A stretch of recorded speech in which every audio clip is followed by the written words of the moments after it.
7, tous les problèmes de dynamique. Quand on fait intervenir la force, c'est important de toujours bien dessiner des diagrammes de force pour essayer de bien comprendre comment les forces sont appliquées dans quelle direction pour éventuellement pouvoir faire des calculs. Donc, vous avez toujours une situation, une image, okay? Une image qui montre la situation physique. Donc, par exemple, ça peut être une belle pancarte qui est invitante. Là, tu lis ça en cours de physique, oh, wow, je vais y aller. Puis cette pancarte-là pourrait être attachée à des cordes au plafond. Et puis, on pourrait définir les angles, comme ça. Puis, on pourrait vous demander de calculer les tensions dans les cordes. Donc, avant de faire ça, si on fait un diagramme de force, il faut s'intéresser aux forces appliquées sur un objet en particulier. Ici, c'est assez facile. L'objet qui m'intéresse, c'est la pancarte. Donc, oubliez le plafond, oubliez tout ce qui est à côté. Ce qui m'intéresse, c'est l'objet pancarte.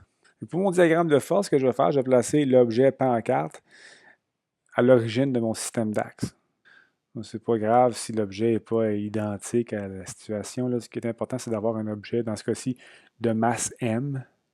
Et ce que je vais faire, je sais que chaque corde va appliquer une force de tension sur la pancarte. Et je vais nommer chacune de ces forces-là.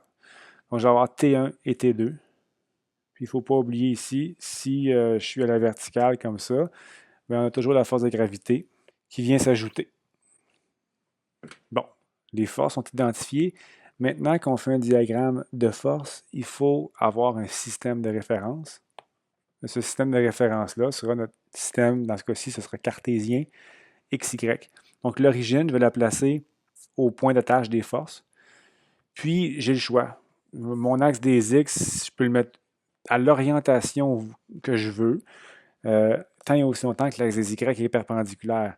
Donc là, c'est un choix qui peut être stratégique. Dans ce cas-ci, dans un cas comme ça, d'un objet suspendu par deux cordes, ce qu'on fait souvent, c'est prendre un système de référence avec l'axe des X à l'horizontale, puis l'axe des Y à la verticale, de telle sorte que la force de gravité soit directement sur l'axe Y, puis nos tensions auront des composantes en X et en Y. Donc, une fois que c'est fait, ce qu'il me reste à faire, c'est trouver les angles pour orienter mes tensions. Donc là, je me fie à la situation réelle. J'ai le 30 puis le 70. Il faut juste que je les remette à la bonne place. Donc, j'ai 30 degrés ici, puis j'ai 70 degrés ici.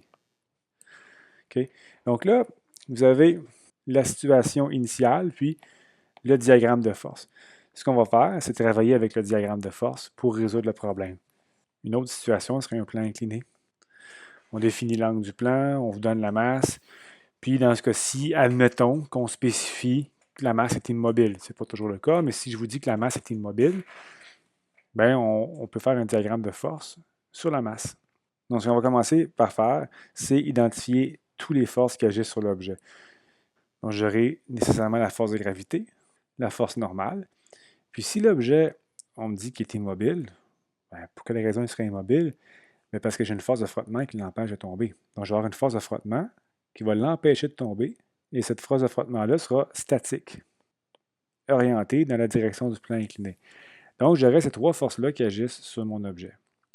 Si je choisis un système d'axe XY, ici, étant donné que la force normale et la force de frottement statique sont toujours perpendiculaires à l'autre, bien, un choix judicieux, c'est de prendre l'axe des X et des Y selon Fs et selon N.